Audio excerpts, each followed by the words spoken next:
That's strangely close to Daniel Jones from the Giants. Daniel, is that you? Beat the Chiefs. Show me. If the Broncos and Russell Wilson can show me that they can beat the Chiefs, then I will start believing. The crowd up. And so are this defense, and Kansas City won't snap the ball again. The Denver Broncos have beaten the Kansas City Chiefs. David Montgomery on the Lions. Former Bear, gonna make this his revenge game for sure. David Montgomery gets the touchdown that ices the game. No! And there's a flag. There's flags. There's flags. There's flags. There's flags. Snap. Hold. Kick. Denver wins! Denver wins! Let's go! They open. No! What happened?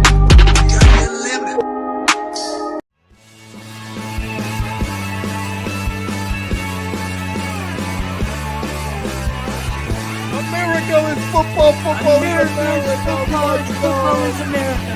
And if you don't like it, you can kiss your candy ass. For the moment in time. I don't give a damn. Oh my God. No! You loved it. 30 to 27. Chiefs win. Chiefs win 30 to 20.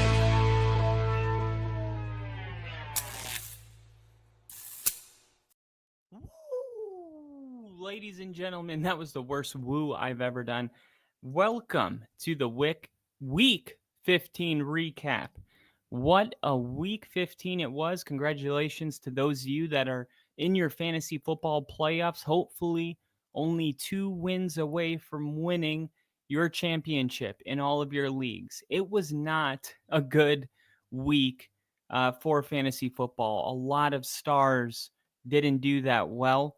And a lot of nobodies did really well. So, it's just one of those weeks that remind you that fantasy football is definitely, don't get me wrong, there is a lot of skill involved. I think I'm pretty good at it.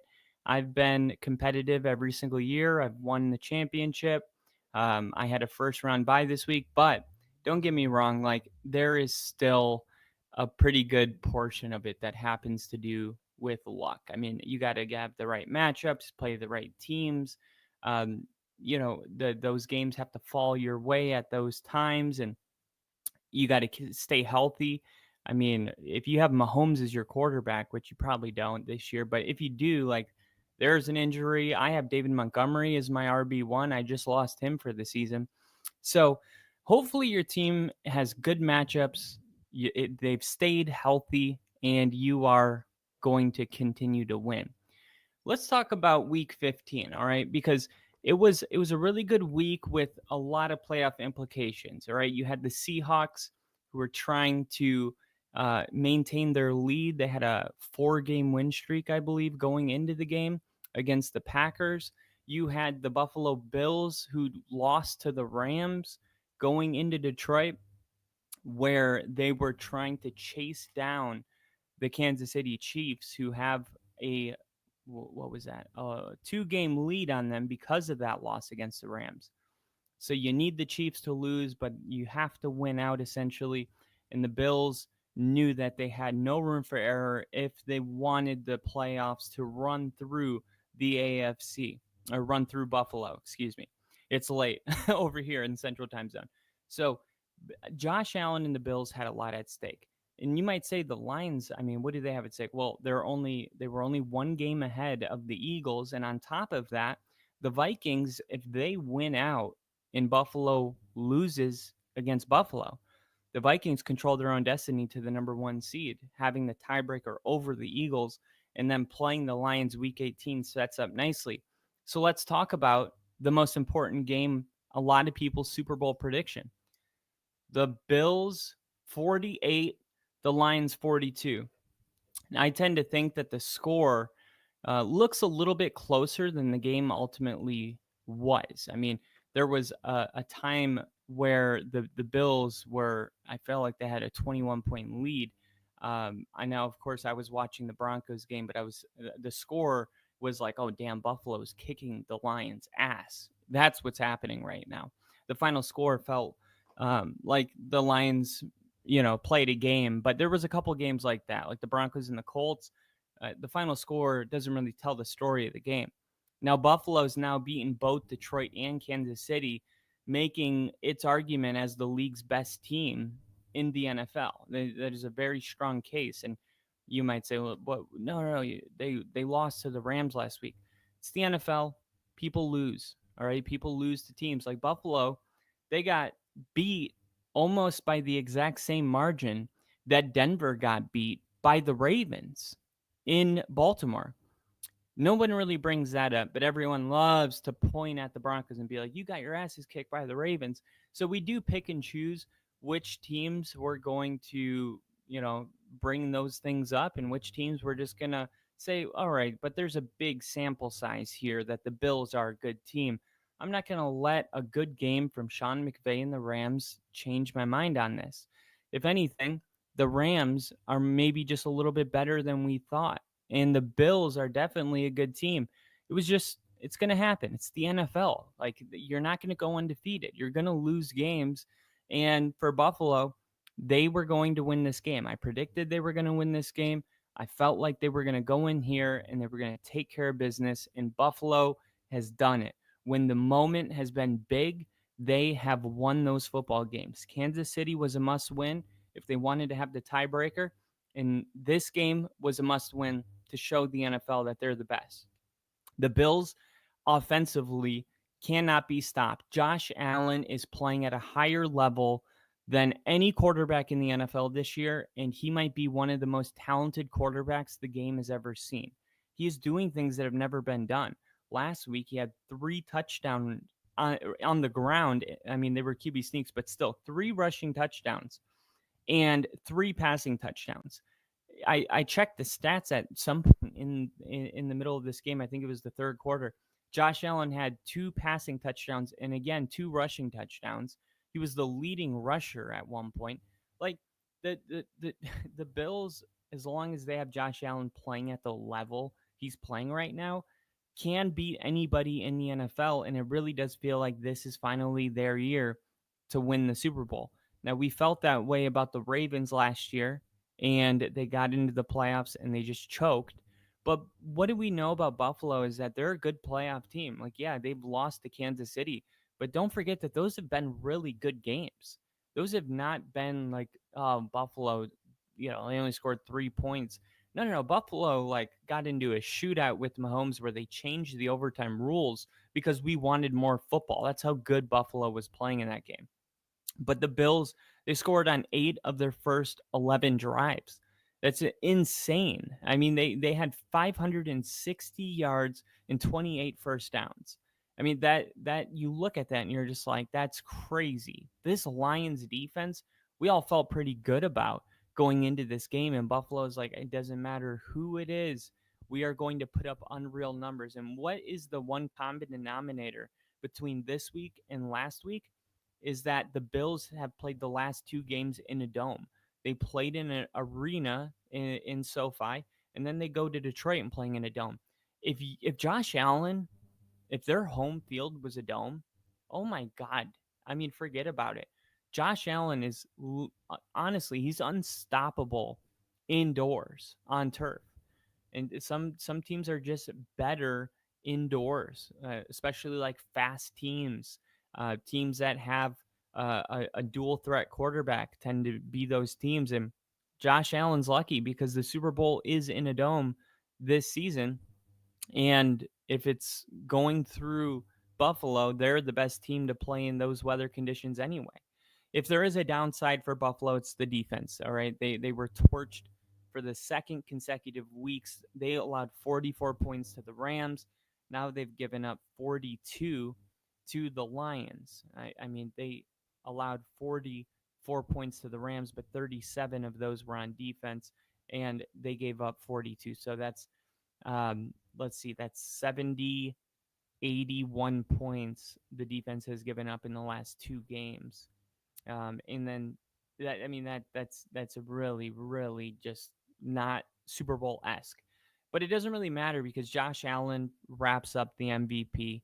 There's no debate to be had on that. Another 4 touchdown effort 431 yards, a signature win. Every MVP needs that signature win. Josh Allen got it against Detroit. He doesn't have a single upper tier weapon. No Justin Jefferson, no Jamar Chase. He's thrown for 25 touchdowns yet, and he's ran for 11. He's accounted for 36 touchdowns so far, and everybody went into this year without Diggs and said, "What are they going to do? I mean, what's their plan?" This is their plan, and it's working great. And don't forget, they have a running game, like a real running game. This is a very dangerous team, and I just don't know how anybody could make a case that Buffalo is not the best team in the AFC. Detroit's stock is definitely going down, all right? Not only did they lose this really important game with all eyes on, but they also lost some key players, okay? David Montgomery is going to be out for the year with an injury. That's not good. Minnesota, as I said earlier, is in good shape to actually take the NFL's top seed, which is crazy because the reality of it is Detroit, they could actually end up being a 14-3 wild card team. That's unheard of. Okay, but that's where the NFC North is right now. Okay, the Vikings beat the Bears, so they're 12-2 now. They're gonna pull into a tie for the NFC North lead. Then there's the Eagles, who are also 12-2. Detroit currently holds the tiebreakers, but there is no margin for error from here on out, and they lost a key player on offense, and they also lost their linebacker as well. So their star linebacker, Matt Milano, has a groin injury, but still, that you can't say, oh, well, that's why the Buffalo Bills did so well. It was a great day for the Bills, regardless. But hats off to Buffalo, right? They got the win. Things are looking good. Detroit, still a really good team, but stock a little bit down. All right. Now, I'm kind of going in order the games that I felt like were either the most important or the ones that the fans cared about the most. All right. Next up, we're going to talk about the Eagles. And we got Bill in the chat. So much for the Giants having the number 1 draft. Oh, well. Don't worry, Bill. There is still plenty of games for the Raiders to win. All right, let's just see really quick. All right, they're playing the Jags and the Saints. Maybe not, but we'll see. I mean, look, all I'll say about this is last year, the number 1 overall team selected Bryce Young, while the Texans got C.J. Stroud. This year, Jaden Daniels went to the Commanders, while the consensus best quarterback, Caleb Williams, look, I'm even getting balloons while I talk about this, we're already celebrating because, honestly, the spot you want to be is the number 2 overall pick. That's just the way it is right now. So don't fret, Bill. Even if you get the number 2 pick, that's actually looking pretty good. That's trending in the right direction. But let's talk about the Eagles and the Steelers, because Philadelphia, 12-2, they finally find themselves in a position right now where, yeah, they share the NFC's best record with the Lions. But I think the Eagles, and I've been saying this, I've been on the Eagles early, okay? When we did our draft grades, I said that there's no reason that the Eagles shouldn't be going to the Super Bowl this year. That's what happens when you nail a draft and you nail your coordinators. And I think what we know about Nick Sirianni up to this point is he's one of those head coaches that, say what you want about the guy, but he is reliant on good coordinators, and that's not like a huge knock on him. There's plenty of coordinators that improve their team dramatically. We'll see how Dan Campbell does next year if Ben Johnson wants to leave. But the Eagles had great coordinators. I mean, look how good Shane Steichen did with Jalen Hurts. I mean, Jalen Hurts had an MVP season. Jalen Hurts hasn't gotten back to that level of production. Okay. And then you got the Cardinals with Rich Gannon, I believe. No, Rich Gannon. That's the quarterback. Jonathan Gannon. I mean, they had great coordinators. They lost both of them, and last year they sucked. They weren't good. And this year, this is why I said they would go to the Super Bowl, because they knocked it out of the park. Kellen Moore and Vic Fangio. And then a great draft with a great quarterback and great weapons. I mean, what am I missing? Like, yeah, Philly started the season and people were like, I don't know. Around week 7, I put Philly, I think it was week 6 or week 7, I put him in my top 5. It was a little early, but right now, I think everybody is probably thinking the Eagles are the best team in the NFC. All right, some people might have the Lions still there, but it's hard when you look at the Eagles and the way they dominated the line in this game. The offensive line dominated the Steelers' defensive line in this game. Jalen Hurts had no pressure at all. He sat back in the pocket. He had all day to throw the ball. He was very calm, collective. There was no jitters. And the Eagles just like easily separated themselves from the Steelers and said, no, we're a much better team than the Steelers. We're in a different tier. And they were. I mean, Russell Wilson, he had 128 passing yards. This is another one of those games where the Steelers, they really want to believe that Russell Wilson is capable of taking them to the Super Bowl, and he's not. And this is the point that I kept trying to make. And this isn't like any hate on Russell Wilson. It's not. Truly, I have no reason to be mad about it anymore. But the reality is the Steelers, I mean, it's like if you're going to take a quarterback and you're only going to have him for 2 years, that's only cool if you win a Super Bowl, right? Like the Jets got Aaron Rodgers, and it's a disappointment because not because they didn't make the playoffs, because they're not going to win a Super Bowl. Okay, that's a disappointment. It's a waste of time. It's just like, what are we doing here? Right? The Falcons, Kirk Cousins, waste of time, bad decision. The Broncos, Peyton Manning, knocked it out of the park, went to 2 Super Bowls, won one, made the playoffs every year, won the division every year. That's what it's all about. Okay. But if you're going to have a 4-year plan or less, that only is cool if you're going to win a Super Bowl. If you're not, it's like, what's our goal here? To go to the playoffs and lose in the first round? What's the point of that? I mean, yeah, I guess it's cool to have a winning season, but eventually when you have 17 in a row, you actually want to win a Super Bowl or at least go to a conference championship game and be competitive.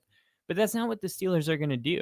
Like the Steelers, people have been really high on them at times this year, but this was one of those games where I felt like the Steelers really showed you who they are, because I could say this about Bo Nix, right? He looked awful on Sunday. He had a terrible game.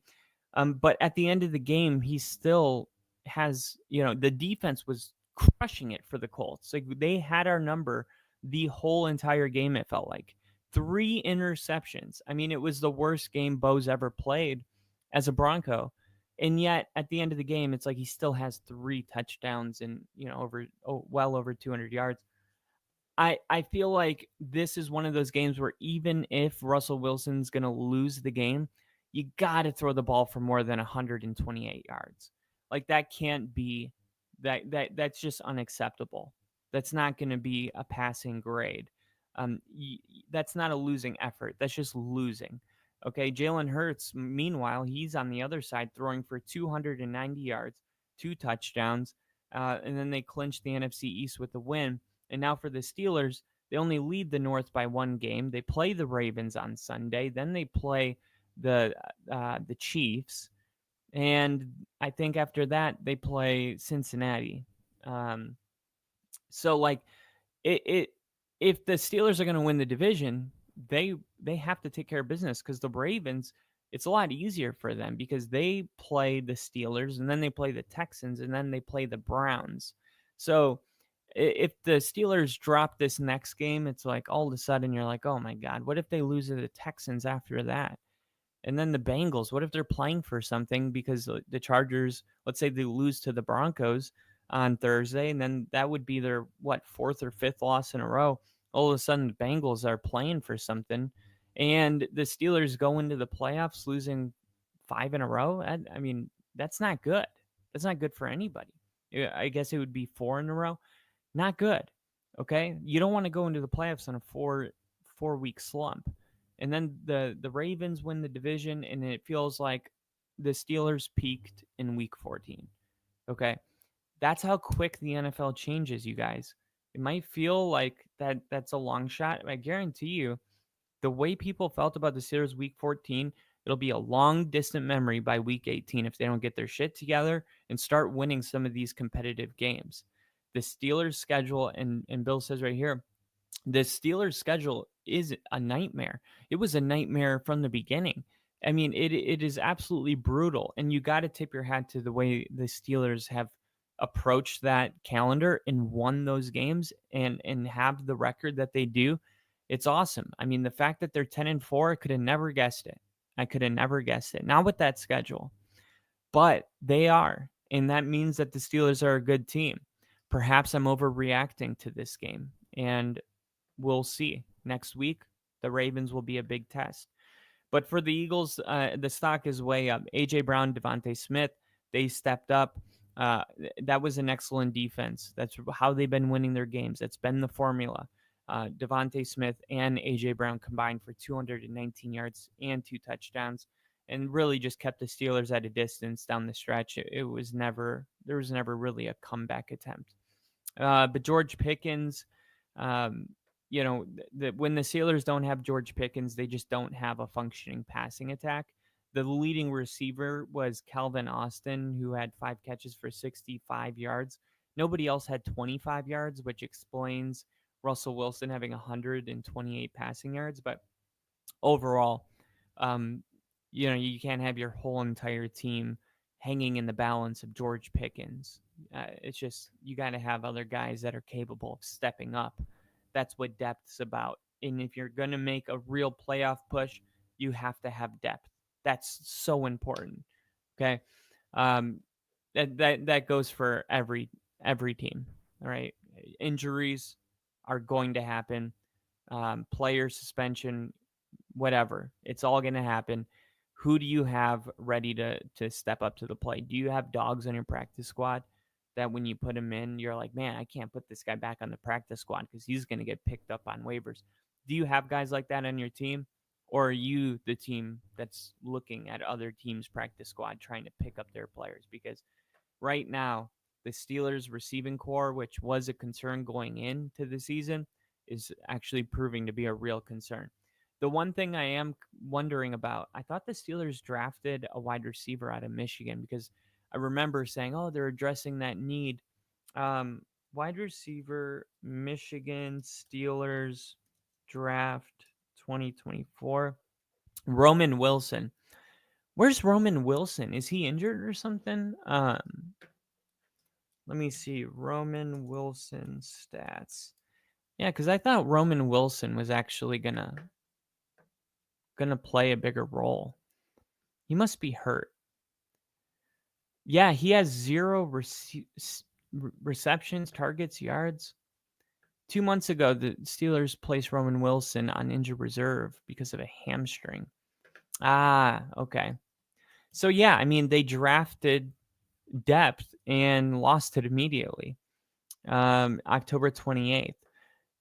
Roman Wilson injury update spells bad news for the wide receiver corps. So he actually had a hamstring issue. This is kind of similar to what happened with Christian McCaffrey. Roman Wilson, he only played in 1 matchup this season, all 5 snaps with 0 targets, and that was against the Raiders week 6. And then they put him on injured reserve, and the earliest he could have come back was week 12 against the Browns.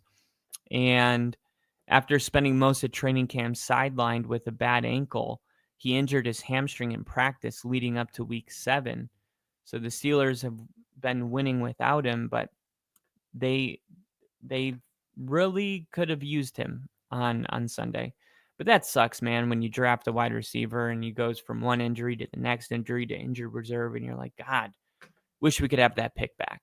Hopefully he gets healthy and gives some sort of value to the Steelers. All right. Like I said, going in order of the games that I feel like were the most significant in a lot of ways. The Packers 30, Seahawks 13. Now this one caught, I think, a lot of us by surprise. Not me though.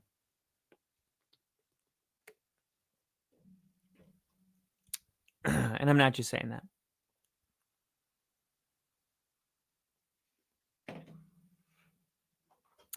Yeah, the Packers, man. Packers are, let me ask you this. If the NFL, if it was really just like whoever has the best record is the best team, then, why is it that the Super Bowl often is a team that didn't have the best record, right? Last year, I mean, I could go through a lot of examples, but I think at times like a real evaluator of football is able to separate the noise that comes from the media, which is so hard. All right. I mean, it tells you what to think. You don't understand. You're watching this, and subconsciously, no matter how aware you are being programmed on what to think, how to think about these players, these teams. And if it's a team that has a better record, you're going to probably believe that that's the better team. That's just the way it is. The Green Bay Packers are in an interesting situation because the Minnesota Vikings, who have already beaten the Packers, right? They have a 2-game lead on the Packers. But if the Green Bay Packers and Vikings played in the playoffs tomorrow, I think I would take the Packers. And this is one of those examples where it's like I look at the record, but if you have 4 losses, I mean that's not, I mean, 4 losses, 2 of them are against Detroit. One of them was a last-second field goal that happened last Thursday. And then you got the Vikings, which was Jordan Love's first game coming back from injury. And then the other one, I think, was it was the Eagles. I don't even have to look at it. It was the Eagles, who's the best team in the NFC. When you talk about like quality losses, that's about as good as it gets. Because unlike the Seahawks or the Steelers, who we just talked about, the Packers, they didn't lose any games and they were distanced from those teams. They didn't get distant from the Lions. The Lions didn't say you're playing out of your league. That's not what happened. And that hasn't happened to the Packers one time, which tells me that the Packers can play with anybody. In what we saw last year was that the Packers were the hottest playoff team in the league, in Tampa, arguably. Those were the 2 teams that once they got their ticket to the playoffs, they punished the teams that they played, right? They were up the same story with the Lions on the 49ers, but the Packers, man, they could have beaten the Niners. They really could have. And it was crazy because that was Jordan Love's first freaking season as the Packers quarterback. I mean, year 1. And what we saw from Jordan Love was nothing short of remarkable. Nothing short of remarkable. The throws he made, his ability to see the field, his processing, his decision-making, his velocity, his ability to get outside the pocket, everything was screaming, I'm a star in the league, and I am taking the league by storm. My name will be mentioned in the top 5 quarterbacks. Now, because of the injury and because of him missing a couple games and then coming back and losing to the Vikings, everybody was like feeling like it was a sophomore slump, kind of, myself included. I was like, okay, well, the Packers are still a good team, but like Jordan Love's not having the MVP year that I feel like I predicted, and so did a lot of people. We kind of just put it on the back burner and considered the Packers a pretty good team. I would say that's the safest place to categorize them. We all thought the Packers are pretty good, okay? But nobody was like, yeah, put them in that tier with the Lions and the Eagles. No, and deservedly so. The Packers lost to the Lions and Eagles. Why are we going to put them in that tier? But at this point in the season, I think I will. I think I'm gonna entertain this, and the reason is because the way the Packers played against the Lions, man. I mean, they lose that game 31-34. Dan Campbell makes a gutsy decision to run the ball, and instead of kicking the field goal and giving the ball back to Love with an opportunity to tie the game and bring it to overtime. Yeah, it was a gutsy move, and Jordan Love never got to touch the ball, and the Lions won. That was a coin toss. That felt like a 50-50 game, and I spent 75% of that game believing that the Packers were going to end up winning the game. I mean, the Packers really did play that game really well. I mean, at halftime, the score was, what was it, 17 to 7, and then the Packers come out and they score a touchdown on their opening drive, and it's 17-14. And then at the end of the third quarter, it's 21-24. And it's like, okay, we have a really good ball game right here. And Jordan Love, the Packers' ability to score 31 points while Jordan Love barely cracked 200 yards, right? 12 for 20, one touchdown pass, 206 yards, 31 points. What does that tell you? That tells you that the Packers are running the football extremely well. Josh Jacobs, 3 touchdowns. That's turning into a weekly occurrence. Now, what for me makes the Packers a team that I would not be shocked if they make the Super Bowl is this one part of their game. The balance. The balance of the Packers. I can't stress this enough. The balance of the Green Bay Packers makes it so hard to game plan for them, because when you're game planning for them, what are you going to what is your plan? Stop the run? The Packers actually have nearly a 50-50 split between rushing attempts and passing attempts. The Packers are easily the most balanced team in the league. You could put the Lions on there, but you got to bring up the defense as well. Okay? The defense for the Packers has been good. It's a top 10 defense. Okay? Detroit is a 7, Green Bay's an 8. Detroit's giving up 20.1, Green Bay's giving up 20.5. Forget about the 0.5. Detroit and Green Bay are both giving up 20 points a game. Okay? So as far as defense goes, I'm probably going with the Packers when you consider the injuries that the Lions have right now, and the fact that the Packers are, in their last couple of games, they're doing really well. I mean, they really, the Seahawks couldn't do anything. 13 points, that's nothing. Tua Tagovailoa, right? They got this offense going. Tua's back. Everyone's feeling good. 17 points. Packers win 17-30. Never had a shot. They play the 49ers 10-38. Okay. Now there's a couple games in there that you're like 30-27 against the Jags. What happened? Hey, that game was in Jacksonville, and Trevor Lawrence played a really good game. He really did. Trevor Lawrence is still a really good quarterback. And I think a lot of times what happens with people that don't watch don't watch football as much as others is they easily just take a record and they go, oh, that's a bad team. I'll never forget when Vic Fangio became the head coach for the Denver Broncos. He was at the 50-yard line after a game, and he was shaking hands with the coach.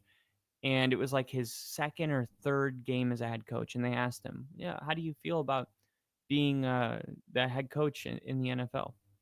And he said, well, it's like playing Alabama every single week, right? In college football, it's like no one wants to play Alabama. Well, in the NFL, every single week is playing Alabama. right? These teams, no matter how bad they are, you look at Cardinals, Jaguars, Texans, Rams, Vikings, even the Colts. Look how hard they played the Broncos. Eagles, Ravens. I mean, there's only like two teams that you're like, oh, okay, that's a pretty winnable game. I mean, even the Saints last week, it was like, oh, the Saints. I don't think the Saints are going to have a shot without Derek Carr. Then they go for a 2-point conversion to get a win over the Commanders and fall short. It's like you can't be like, oh, the Commanders aren't a good team because the Saints, they almost won the game. Sorry, the NFL is like that. So yeah, the Packers have games like that. The Vikings also have games like that where they almost lost to teams that aren't good. Okay. Nobody's going to say the Vikings aren't a good team at this point in the year. But let's be real. I mean, were there moments in the Viking season that you question if they were legit or not? I know I did. I mean, they they had games where you're just like, I don't know, man. They 10-point win over the Titans. They beat the Jags 7-12. I mean, what do you do with that? Right? 1-point win over the Cardinals, 3-point win over the Bears. The 49ers game within a score. We know that the 49ers haven't been that great this year. But overall, it's like, yeah, the Vikings are a good team because that's what good teams do. They win those close games. They don't lose them. And the Packers have only lost to very good teams. I'm watching this game against the Seattle Seahawks, and I'm watching Jordan Love, man, and I'm telling you, the throws that he's making, he made a couple throws that were ridiculous in this game. I mean, just like the ball placement, the angles that he was throwing it, where I was like, man, I really haven't watched a Packer game in a while. And because of that, I've let the Packers kind of go on this really good category instead of putting them in this like real contender category. And I'm watching Jordan Love and I'm watching Josh Jacobs and I'm seeing the defense flying around and I'm watching their second round pick, Edrin Cooper, the linebacker on defense, flying around and making hits. And I'm thinking to myself, man, if the Packers, when they get into the playoffs, I don't know if they played the, I mean, well, let's just take a really quick look at it. Right now, the way the playoff picture, if the season ended today, okay, the Packers would be the 6th seed, which means it's crazy. The Vikings are the 5 seed, right? But the Packers being the 6th seed means that they would play the four plays 5, 6 plays 3. So they would play Tampa. Yeah, I would take the Packers over Tampa. And then after that, it's going to be the Packers versus the Lions or the Packers versus the Eagles probably. And then the Vikings probably play the Commanders or the Rams. I think those two teams ultimately get eliminated. Maybe the Commanders get a win, kind of like the Texans did last year. But then once it's time for the real teams, I mean, the Lions, Eagles, Vikings, and Packers. This is what this whole thing's coming down to. And the Packers, I would take over the Vikings probably because Jordan Love versus Sam Darnold. I'm going to go with Love, but I could be totally wrong on that. And I'll be the first to admit it, but that's where my head's at after watching the Packers. They just look like such a complete balanced team. Okay. And man, that would be really interesting with the Aaron Jones revenge game. But yeah, this is a game that the Seattle Seahawks needed to win in order to keep their lead over the Rams. And they ended up giving up that lead. And now the biggest concern for the Seahawks is the health of Geno Smith, who left with a knee injury in the third quarter. We didn't know what was going on really. There was people saying it was a dirty hit. It wasn't a dirty hit. They wanted a penalty on it. He had 2 legs off the ground. You can't call a penalty on a low hit if the quarterback has 2 feet off the ground. It wasn't a dirty hit. It was a defender trying to bring down a mobile quarterback. It's like, what do you do with these guys? You're trying to bring down these running quarterbacks that are super fluid and mobile, and you give it all you got and you just dive at them, and then people call you a dirty player because of it. It's crazy. And then there's people that wanted a penalty. There's no penalty. It's not nothing was illegal, so you can't throw a penalty. They said, "Oh, if that was Mahomes or Allen, that's a penalty." Well, if a penalty did get thrown and it was Mahomes or Josh Allen, they would be wrong. So it doesn't make it right to do it here. But if he can't come back next week, it's going to be Sam Howell. Look, he looked awful in his relief duty, but at the same time, he got thrown into this game. They were playing from, well behind. And I want to see what Sam Howell looks like with a full week of preparation as the guy taking the first team reps. I'm not so quick to say, oh, if it's Sam Howell, the season's over. I know that's the popular opinion right now, but Sam Howell had games last year where he was thrown for over 300 yards, like a bunch of times. And I was like, man, Sam Howell, that guy like gives me like a little bit of Baker Mayfield vibes, like a drunk Baker Mayfield that hasn't figured out how to hone it in.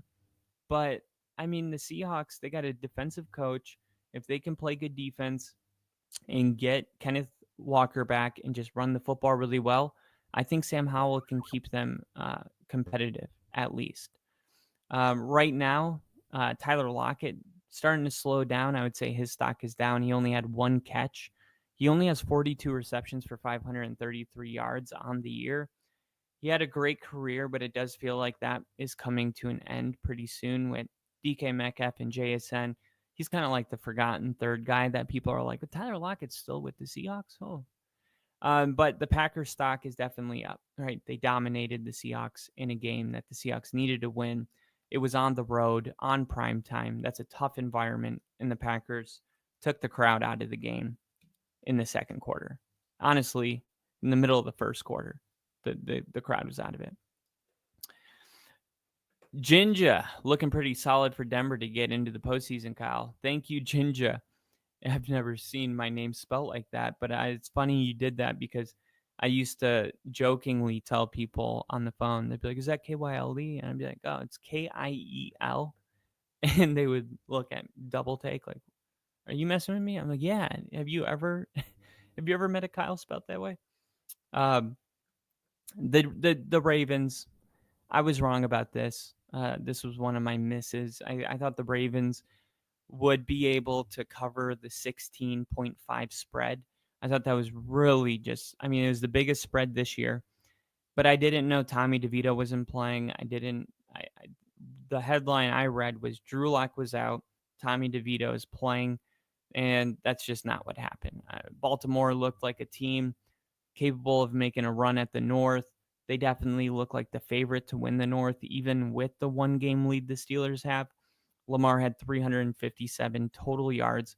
Rashad Bateman had 3 receptions for 80 yards, 2 touchdowns. I saw a stat that Lamar Jackson had more touchdown passes than he had incompletions. That's just always not good for whoever you're playing. Baltimore, they're probably going to end up winning the North. I hope they don't. I hope the Steelers do, but they're probably going to. And the Giants are sinking into the depths, almost unthinkable during the Tom Coughlin era only a decade ago. And we'll see what happens. I mean, it's kind of sad because it's weird how your fortunes can change so quick. I mean, just 2 years ago, the Giants went into Minnesota, beat the Vikings with Daniel Jones's best game for his entire career, and Brian Daboll won Coach of the Year. And now here we are, number 1 overall pick, no quarterback. Daniel Jones isn't even on the team after signing for $40 million a year. It happens like that, and that's why you have to be so sure when you pay these guys. And you look at some of the franchises. I mean, what's the difference between the Vikings and the Cowboys? One team decided to overpay for a quarterback that's not a top 5 quarterback. The other decided to let him walk, and that's Kirk Cousins and Dak Prescott.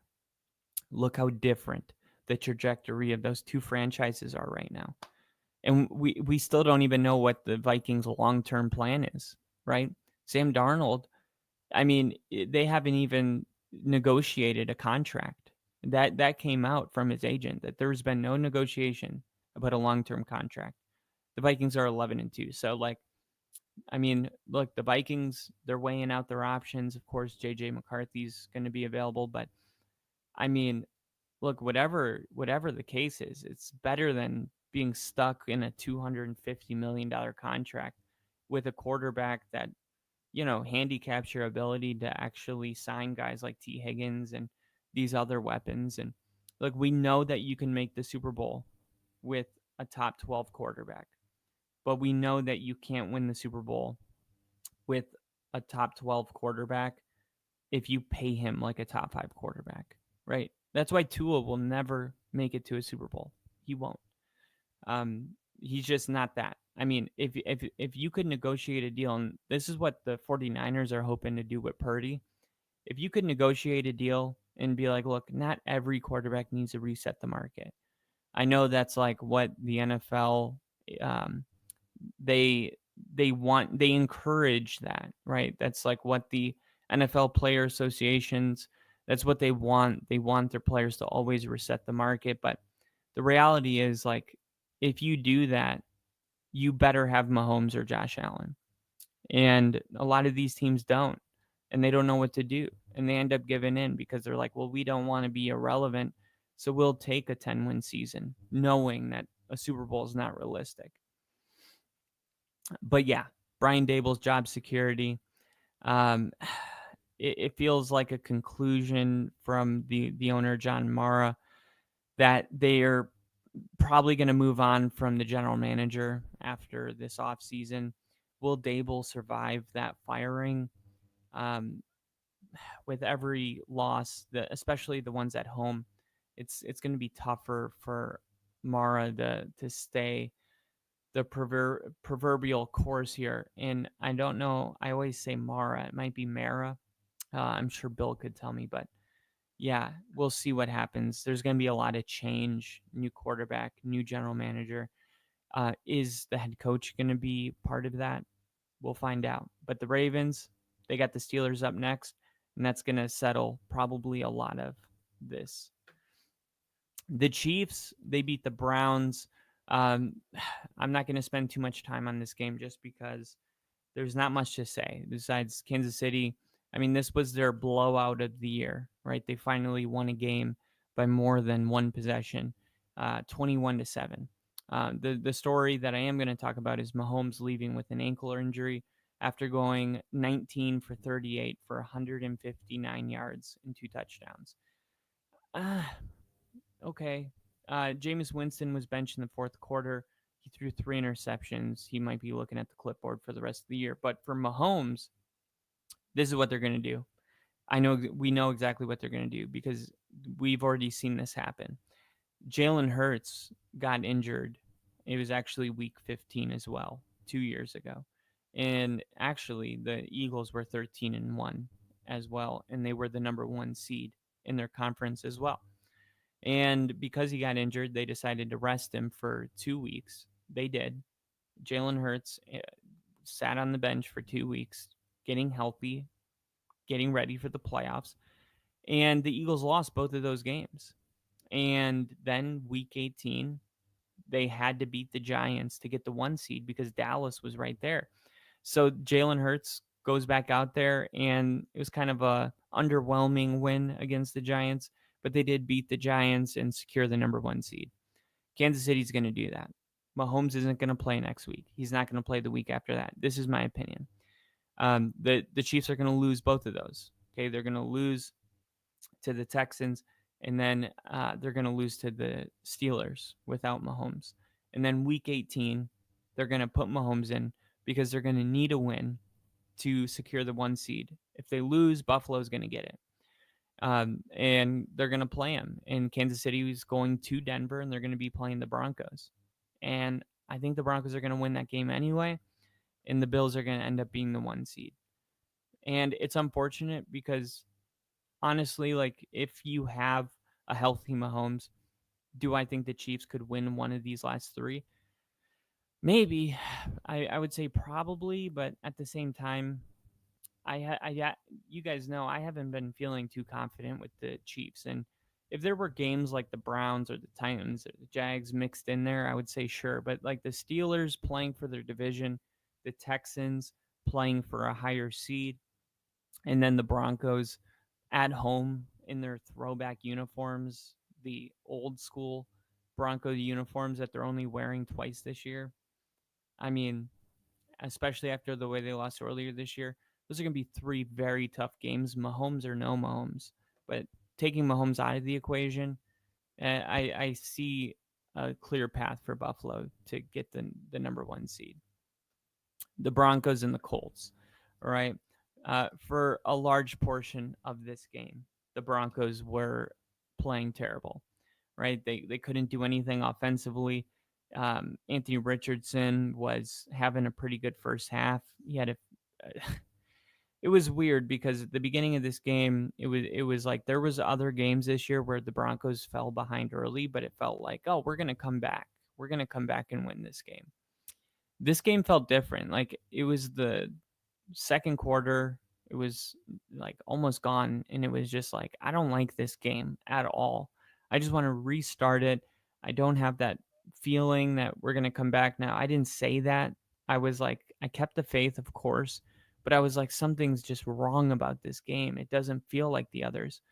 And it was just like Bo Nix just wasn't having a great game. Like Denver was on a bye week, so maybe that's what it was. Maybe it was just taking a week off while they were rolling. But for the Broncos, like it's crazy because like you look up at the score and it's 31-13, and this is just the thing about the Broncos is like even when Bo Nix isn't having his best game, he still threw 3 touchdown passes. You still had a bunch of game-breaking plays, and that's what this team kind of has as an identity. Is like they have maybe they're starting slow, but they're going to get some momentum shifting play, a game-altering play. It's always happening. It could be the pick six that Nick Bonito had against the Browns. It could be the interception at the end of the game that we had from Jaquan McMillan. We got up and scored. It could be a punt return from Marvin Mims that goes 75 yards. I mean, the Broncos, they just have so many players that are capable of changing the game without it falling on Bo Nix. And that's what's really cool about this team. The defense is just incredible. Another 50-yard touchdown for Nick Bonito. It was a pick six, but because the ball was thrown behind the line of scrimmage, they consider it a fumble return for a touchdown, even though the ball never touched the ground. It's a weird stat thing, but Sean Payton, he should be coach of the year, period. Denver won 8 games last year. They were wildly expected to be the last place team in 2024. Not like in the AFC West, just period. The number 1 draft pick next year. They were reaching for a quarterback. They selected him because he was the only one available. They had no talent on the team. Like they were wrong about it all. This team is ridiculous. And they asked Sean Payton in the production meetings, they said, it seems like you like this team more than the team last year. And he laughed and he said, I like them more now. And they said, why do you like them more now? And he's like, because I can coach them hard.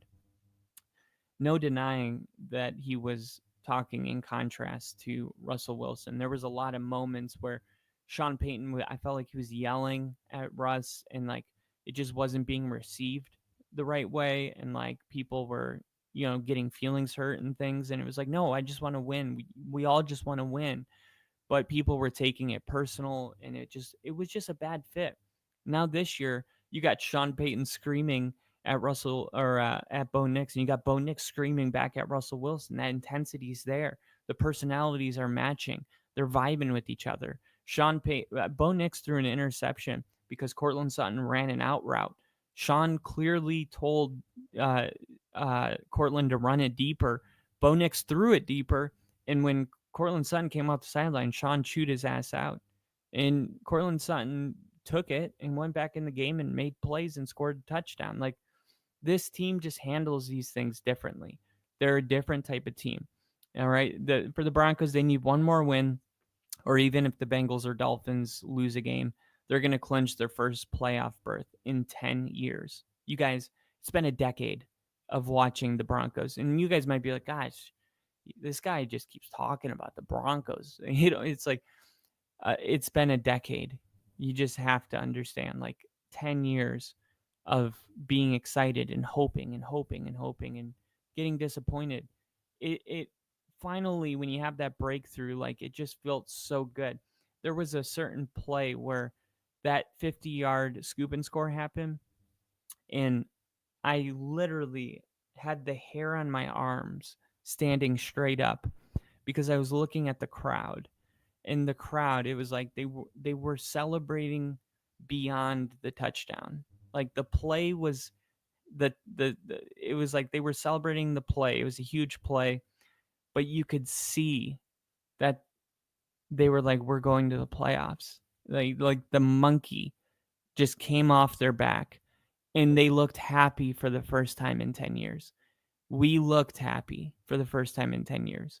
It was a different type of celebration. It was like, I don't know if you have to be a fan to see that, but I could clearly see it, and it made my hair stand straight up. And I was just so grateful. I was like, man, Sean Payton, Bo Nix, this defense, this team, I'm so grateful. I'm so grateful that we're one of these teams now. I mean, and you look at this team and you go, man, if they can do this in cap hell, taking the biggest dead cap hit in NFL history, no money to make any moves. They were lost all their draft picks pretty much for the last 3 years because of Russell Wilson. Imagine what this team is going to look like with Bo Nix having another year under his belt. They get all this money back next year. They're going to be able to make signings and take care of their players like Nick Benito. And man, this team is right now, it seems like the Broncos are as bad as they're going to be for a long time, and that is very exciting. Next up, we have and just last part, Anthony Richardson is just not an NFL quarterback, period.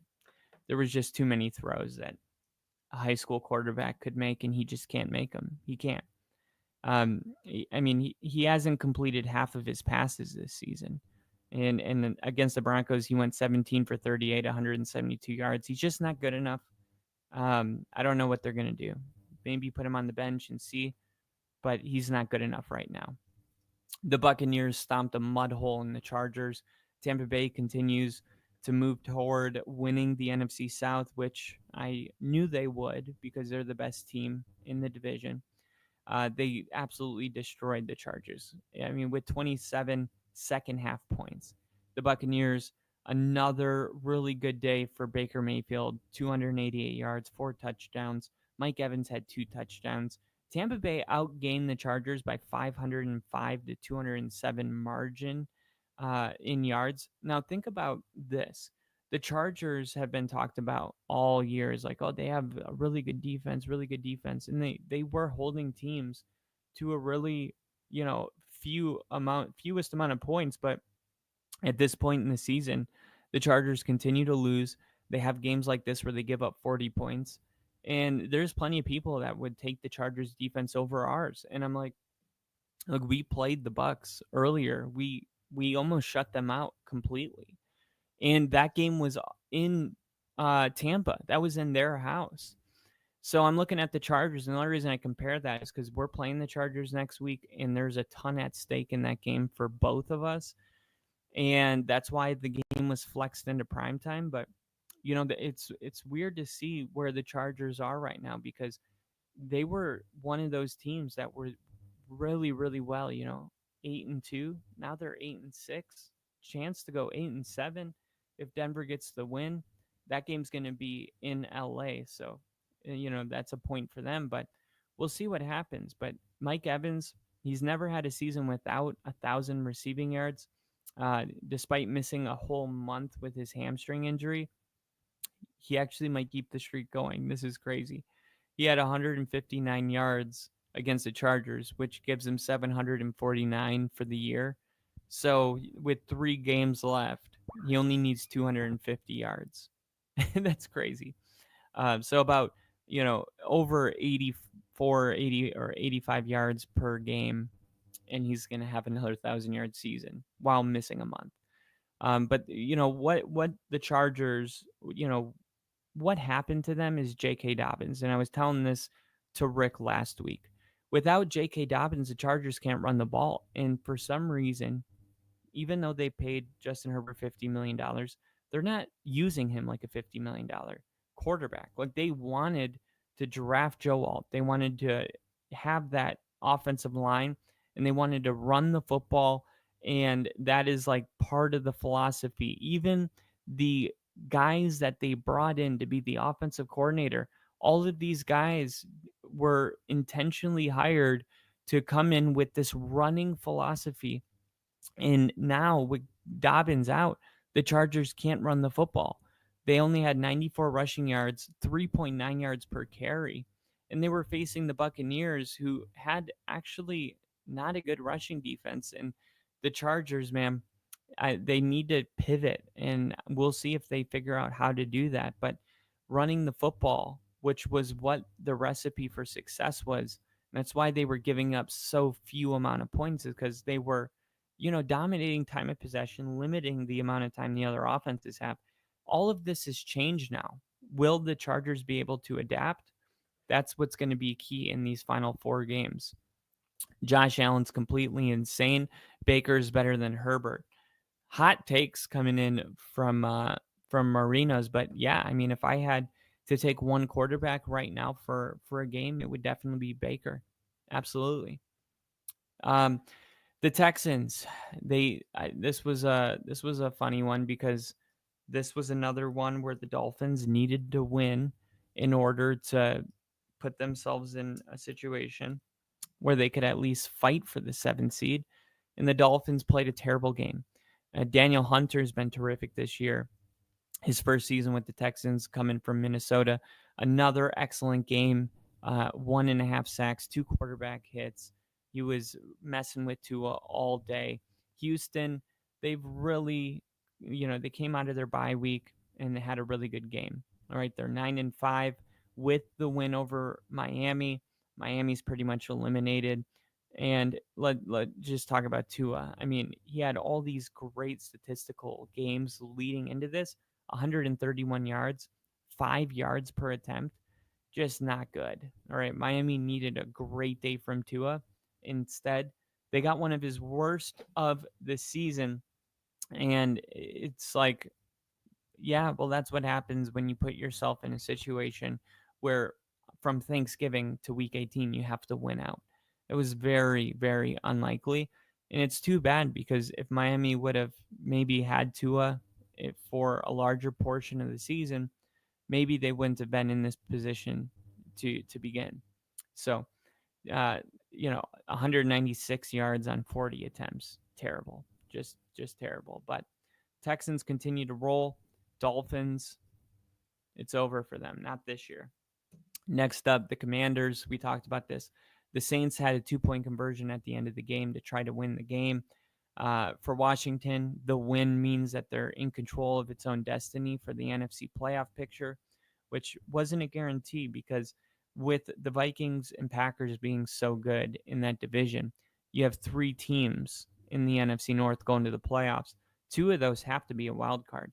That only opens the door for one more team. And if Seattle would have beaten the Packers, that would have made things interesting, where Seattle would have been competing with Green Bay for that spot, and you might have had like a 3-way tie going on. But Seattle loses. Washington takes that 1-game lead, and now they control their own destiny. Jaden Daniels, 226 yards. Terry McLaurin caught 2 touchdown passes, and the Commanders were able to hold off New Orleans. Jake Henner making his first NFL start. Still plenty of things to clean up for Washington on the offensive line. They allowed 8 sacks in this game, but getting the win is all that matters. And the Commanders probably going into the playoffs in Dan Quinn's first year as head coach, which is pretty remarkable. Daniels did a really good job in this game. The Saints, that they've been struggling, but it's never easy to play in the Superdome, especially when you're a local guy. Remember, he was the Heisman Trophy winner at LSU, and now you're returning uh, to your old hometown. But Jaden Daniels, he had one of those games that was like, man, this guy is the best quarterback in the draft. Um, all right, next up, Cardinals. Not much to talk about on this one. Uh, 30-17. I mean, the Patriots just aren't good enough to win. James Conner was the star in this game. 2 rushing touchdowns, 110 yards on 16 carries. He's now only 27 yards short of getting 1,000 yards for the second time in 3 years. James Conner is just another guy that's like one of those forgotten guys. Went to Boston College, a late draft pick for the Steelers, did really well. They didn't want to pay him. Then everyone just kind of forgot about him. And this guy is still, capable of winning football games for a team, as he did against the Patriots. Arizona's 7-8. You could say that they're not in the playoff picture anymore, but I don't really agree with that. With the way that division's looking, it looks like that division's going to come down to the end, and especially there's so many in division games from here on out that it's really going to come down to the wire. But Gerard Mayo doesn't have a lot of talent to work with. He's a first year head coach. He's trying to find a way to manufacture a pass rush that doesn't exist. New England, only 27 sacks this season. Only 5 teams are worse than them. The offense was never going to be good, but the defense hasn't been good either. The Patriots will probably continue to lose, especially next week against the Bills. The Bengals 10-point win over the oh, I didn't realize my banner didn't click through on that last one. 10-point win over the Titans, more of the same for Cincinnati. Joe Burrow, spectacular. 271 yards, 3 touchdowns. It's just like a weekly occurrence. He would clearly be neck and neck if the Bengals had any kind of defense. This would be a real tough conversation, but because the Bengals and their defense, it's not even a debate. But it's sad because they are wasting one of his best seasons. Jamar Chase, overwhelming case to be the highest paid non-quarterback in the NFL, in NFL history. I mean, he is actually, I posted this. He's like within reach of all of the records: the touchdown record, the receiving yards record, another one, catches. He's like in striking distance of breaking all of these records this year. It's absolutely insane. I mean, he's going to get the Triple Crown this year too. He's on pace to just, I mean, when you don't get paid in the off season and you're like, okay, I'll bet on myself, and then you go and be the Triple Crown.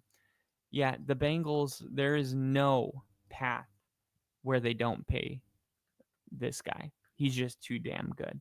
The Titans, they're not good. They're not good. We'll see if they can make some adjustments next year. But, Levis, he's got a strong arm. He's got good size. It's tough to see him, make all the mistakes he makes every single week. I mean, in the first half alone, he had 4 turnovers. I mean, you're putting Tennessee's defense in an impossible spot. And plus, that defense, the passing defense is like the best in the NFL. And they made that move for L'Jarius Sneed. They got some guys. They can do their best, but I mean, when you give Cincinnati 4 extra possessions in the first half, they're going to score 37 points. The next game is the Jets and the Jags, and right now it seems like the Jets finally got back into the win column, and last week they almost beat the Dolphins, and Aaron Rodgers had his first 300-yard game in like 3 years, and here's another one where he has 289 yards, 3 touchdown passes. Devontae Adams, he has almost 200 yards receiving, 198, 2 touchdowns.